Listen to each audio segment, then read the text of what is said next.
தந்தை, மகன், தூய ஆவியாரின் பெயராலே ஆமேன். அன்பிற்குரிய சகோதர சகோதரிகளே, பொதுக்காலத்தின் 12ஆம் ஞாயிறு மறையுறை சிந்தனைக்கு உங்களை அன்புடன் அழைக்கின்றேன். இன்றைய நற்செய்தி வாசகத்திலே குறிப்பாக அஞ்சாதீர்கள் என்று சொல்லப்பட்டிருக்கின்றது. நம் வாழ்விலே நாம் அதிகம் எதை குறித்து பயப்படுகின்றோம் என்றால், நம் எதிர்காலத்தை குறித்து பயப்படுகின்றோம், நமது பெயரை குறித்து பயப்படுகின்றோம்.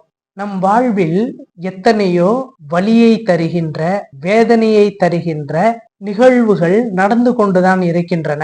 குறிப்பாக சொல்ல வேண்டும் என்றால், கடன் பிரச்சனை, இஎம்ஐ, தொழில் முனைவதில் பிரச்சனை, குழந்தையின்மை, திருமணம் ஆகாமை, வேலை கிடைக்காமை, தோல்வி, நிலையற்ற பாதுகாப்பு, தனிமை, வறுமை, இல்லாமை, இயலாமை, நோய், பாதுகாப்பு இன்மை, இவற்றையெல்லாம் நாம் ஒவ்வொரு நாளும் சுமந்து கொண்டே வாழ்ந்து கொண்டிருக்கின்றோம்.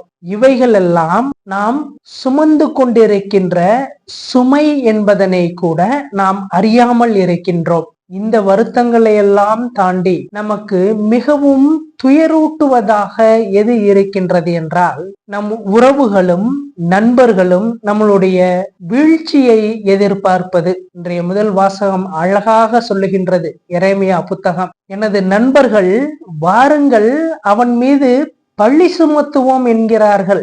எனது நண்பர்கள் எனது வீழ்ச்சியை ஆவலோடு எதிர்பார்த்து கொண்டிருக்கின்றார்கள். மிகப்பெரிய துரோகம் நம்மை சுற்றி நிகழ்கின்ற பொழுது அது நம்மை மீளா துயரில் ஆழ்த்துகின்றது.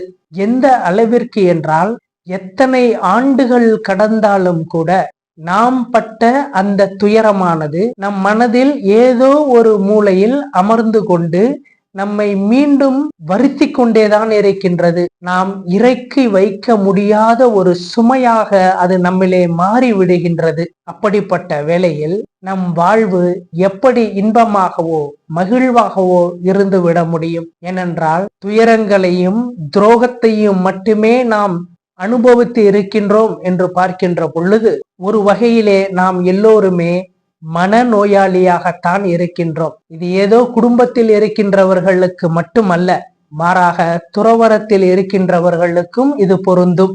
ஆண்டவர் இயேசுவினுடைய போதனை புதியதும் புரட்சிகரமானதும் உண்மை மிக்கதுமான ஒரு போதனை. அதனால்தான் அவர் சொல்லுகின்றார், அஞ்சாதீர்கள். உங்களுடைய தலைமயிரெல்லாம் எண்ணப்பட்டிருக்கின்றது. காசுக்கு 2 சிட்டுக்குருவிகள் விற்பதில்லையா? அவற்றில் ஒன்று கூட உங்களுடைய தந்தையின் விருப்பம் இல்லாமல் மண்ணில் விழாது என்று சொல்லுகின்றார். நம்மளுடைய தலைமயிரெல்லாம் எண்ணப்பட்டிருக்கின்றது என்று பார்க்கின்ற பொழுது, ஆண்டவர் நம்மீது எத்தனை கருத்து கொண்டிருக்கின்றார், கருணை கொண்டிருக்கின்றார். நாம் எப்படி வாழ வேண்டும், நமக்கு எப்படிப்பட்ட பாதுகாப்பையும் சுதந்திரத்தையும் மகிழ்ச்சியையும் கொடுக்க வேண்டும் என்பதில் ஆண்டவர் எப்படிப்பட்ட அக்கறை மிக்கவராக இருக்கின்றார் என்பதனை தான் இன்றைய நற்செய்தியானது நமக்கு எடுத்துரைக்கின்றது.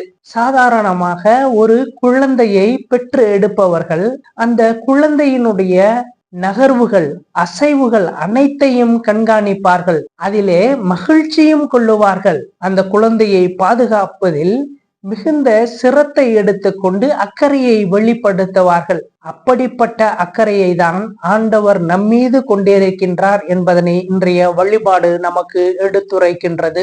சாதாரணமாக ஒரு குழந்தையை ஈன்றெடுத்தவர்கள் அந்த குழந்தையை உற்று நோக்குவார்கள். அந்த குழந்தையினுடைய முக அமைப்பு எப்படி இருக்கின்றது? இன்னும் சரியாக சொல்ல வேண்டும் என்றால், இந்த மூக்கு நுனியை பிடித்து உருவி விடுவார்கள். ஏனென்றால் அது பள்ளமாக இருந்தால் மூக்கு எடுப்பாக இருந்து அதற்கு ஒரு குறை சொல்லோடு சொல்லுவார்கள், மண்டமூக்கு அப்படிம்பாங்க.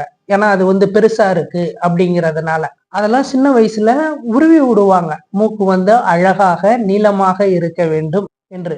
அப்படி குழந்தையை பெற்றவர்களே பாதுகாக்கின்ற பொழுது நாம் அனைவரும் ஆன்மாக்களாக இருக்கின்றோம். இந்த ஆன்மாக்கள் அறியாமை என்னும் இருளில் கிடக்கின்ற பொழுது, ஆன்மாவினுடைய இயல்பே அறிவு என்று இருக்கின்ற பொழுது, நாம் அறியாமையில் கிடக்கின்றதை அறிந்த இறைவன் நாம் அனைவரும் அறிவு பெற்று ஒளிர வேண்டும் என்பதற்காக எத்தனை முறை நம்மை அவர் கண்காணித்திருப்பார். என்றேனும் ஒரு நிமிடமேது, ஒரு நொடியேது நம்மை அவருடைய கண்காணிப்பிலிருந்து அகற்றி இருப்பாரா? அப்படிப்பட்ட இறைவனை நாம் ஏற்றுக்கொள்ளுவதில் நமக்கு என்ன தடை இருக்கின்றது? ஏனென்றால் நாம் எல்லோரும் என்ன நினைத்து கொண்டிருக்கின்றோம்? நாம் இதை செய்யாவிட்டால் இவர் என்னை ஏற்றுக்கொள்ள மாட்டார், எனக்கு உரிய பாதுகாப்பு இவரிடமிருந்து கிடைக்காது. ஆண்டவர் ஒரே வரியில் சொல்லுகின்றார், உடலை கொள்ளுவோருக்காக அஞ்சாதீர்கள்.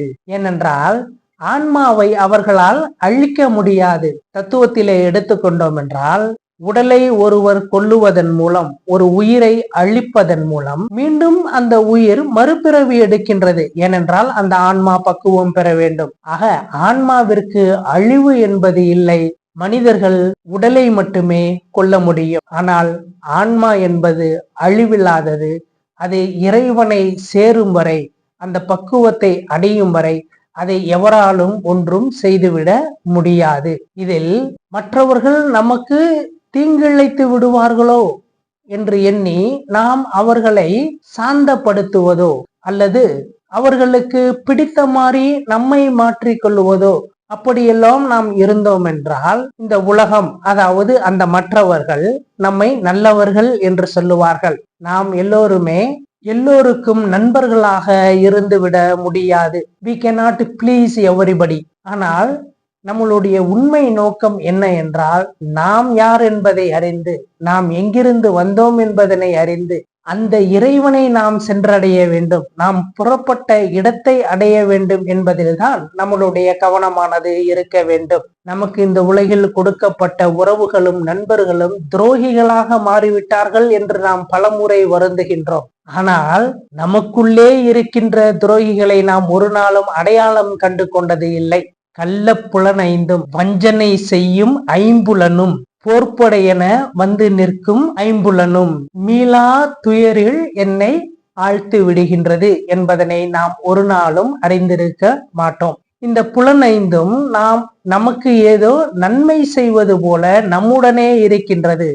ஆனால் அது நம்மை அகல பாதாளத்தில் தள்ளிவிடுகின்றது என்பதனை நாம் அறிந்திருக்கவில்லை. உதாரணமாக சொல்லுகின்றேன். இந்த கண் என்பதனை கொண்டு இந்த உலகில் இருக்கின்ற அழகுகளை எல்லாம் நாம் பார்த்து ரசிக்கின்றோம். இந்த கண்ணினுடைய பயன்பாடு, ஒரு பொருளை நாம் பார்க்கவும், நடக்கின்ற பாதையிலே குற்றங்கள் இருந்தாலும் கூட அவற்றை தாண்டி செல்லவும் நாம் பழகி விடுகின்றோம். அதே சமயத்தில் கண் என்கின்ற புலனால் காணக்கூடாதவற்றையெல்லாம் கண்டு அவற்றை நம் மனதில் இருத்தி நம் ஆன்மா இறைவனிடம் சேராமல் இது தடுக்கின்றது என்பதனை என்றேனும் நாம் அறிந்திருக்கின்றோமா? எதிரிகளை நாம் நம்பலாம், துரோகிகளை நம்பக்கூடாது என்று சொல்லுகின்றோம். ஆனால் துரோகிகள் நமக்கு உற்ற உறவினர்களாகவோ, பெற்றோர்களாகவோ, உடன்பிறப்புகளாகவோ, நண்பர்களாகவோ இருக்கின்ற பொழுது அவர்கள் செய்த துரோகமானது நமக்கு அதிகம் வலிக்கின்றது. ஆனால் நம்முள்ளே இருந்து கொண்டு இருக்கின்ற இந்த ஐம்புலனும் செய்கின்ற துரோகத்தை நம்மளால் அறிந்து கொள்ள கூட முடியாத ஒரு அறிவின்மையில் நாம் இருந்து கொண்டு இருக்கின்றோம். இந்த புலன் ஐந்திலும் இருந்து நாம் விடுதலை பெற வேண்டும். இவர்கள் செய்கின்ற துரோகமானது நம்மை அணுகாதபடிக்கு நாம் இந்த புலனை கட்டுப்படுத்த வேண்டும். அவ்வாறு நாம் துணிந்து செயல்பட வந்துவிட்டோம் என்றால் நாம் எதற்கும் அஞ்ச தேவையில்லை. மேலும் இந்த உலகியலிலே பேசுகின்ற பொழுது உறவுகளும் நண்பர்களும் அவர்களுக்கு நாம் ஏற்றவாறு இருந்தால்தான் நல்லவர்கள் என்றால், அப்படிப்பட்ட உறவுகளும் நண்பர்களும் நமக்கு தேவையே இல்லை. அவர்கள் நல்லவர்கள் என்று நமக்கு கொடுக்கக்கூடிய சான்றிதழ் எதற்கு? அதிகபட்சம் அவர்களால் நாம் இன்னும் சற்று துயருவோம், அவ்வளவுதானே. ஆனால் ஒரு நாளும் நாம் வீழ்ச்சி அடைய போவது இல்லை. ஏனென்றால் நம்மீது அக்கறை கொண்ட இறைவன் நமக்கு சொல்லுவது, நம் தலைமயிரெல்லாம் எண்ணப்பட்டிருக்கின்றது. ஏனென்றால் நம்மை எப்பொழுதும் ஒரு நொடி கூட இடைவிடாமல் காக்கக்கூடியவராக இறைவன் இருக்கின்றார் என்பதனை தான் இன்றைய வழிபாடு ஆணித்தரமாக நமக்கு உணர்த்துகின்றது. ஆனால் இந்த புலனை நாம் வெற்றி கொள்வது என்பது சற்று கடினமான காரியம், ஆனால் முடியாத காரியம் அல்ல. ஏனென்றால் எதையும் நாம் உடனே விட்டுவிடவும் முடியாது, எதையும் நாம் உடனே பெற்றுவிடவும் முடியாது. அதற்கான காலமானது கனிய வேண்டும். நமக்கு துரோகம் செய்தவர்கள் அவர்களுக்கு உரிய தண்டனையை பெறுவதற்கும், நமக்கு நன்மை செய்தவர்கள் அவர்களுக்கு உரிய நன்மையை பெறுவதற்கும், அதேபோல் நாம் செய்த துரோகத்திற்கான தண்டனையை நாம் அடைவதற்கும், நாம் செய்த நன்மைக்கான பயனை நாம் அடைவதற்கும் காலமானது கனிய வேண்டும். அந்த காலம் எப்பொழுது என்பதனை இறைவன் தாமே தீர்மானித்து வைத்திருக்கின்றார். எனவே காலத்திற்கு உட்பட்ட நாம் நினைத்த நேரத்தில் நினைத்த உடனே எதையும் பெறவோ அல்லது எதையும் விடவோ முடியாது. ஏனென்றால் இந்த ஆன்மாவானது பக்குவம் பெறும் வரை இந்த துயரை எல்லாம் அனுபவித்தே தீர வேண்டும். இந்த நன்மைத்தனத்தையும் அனுபவித்தே தீர வேண்டும். எவ்வாறு சாவு காலம் கனிந்தவுடன் ஒருவரின் வழியாக எல்லா உயிருக்குள்ளும் பரவியதோ, அதே போல அந்த சாவுக்கு முடிவு கட்ட, எல்லோருக்கும் வாழ்வு கொடுக்க இயேசு என்கின்ற ஒரே மனிதன் வழியாக வாழ்வு நுழைந்திருக்கின்றது. காலம் கனிந்தவுடன் தம் ஒரே பேரான மகனை இறைவன் இந்த உலகத்திற்கு அனுப்பி நம்மை சாவிலிருந்து மீட்டார் என்று நாம் வாசிக்கின்றோம். எனவே காலம் கனியும் வரை காத்திருப்போம். இறை பராமரிப்பில் நம்பிக்கை கொள்ளுவோம். தந்தை, மகன், தூய ஆவியாரின் பெயராலே ஆமேன்.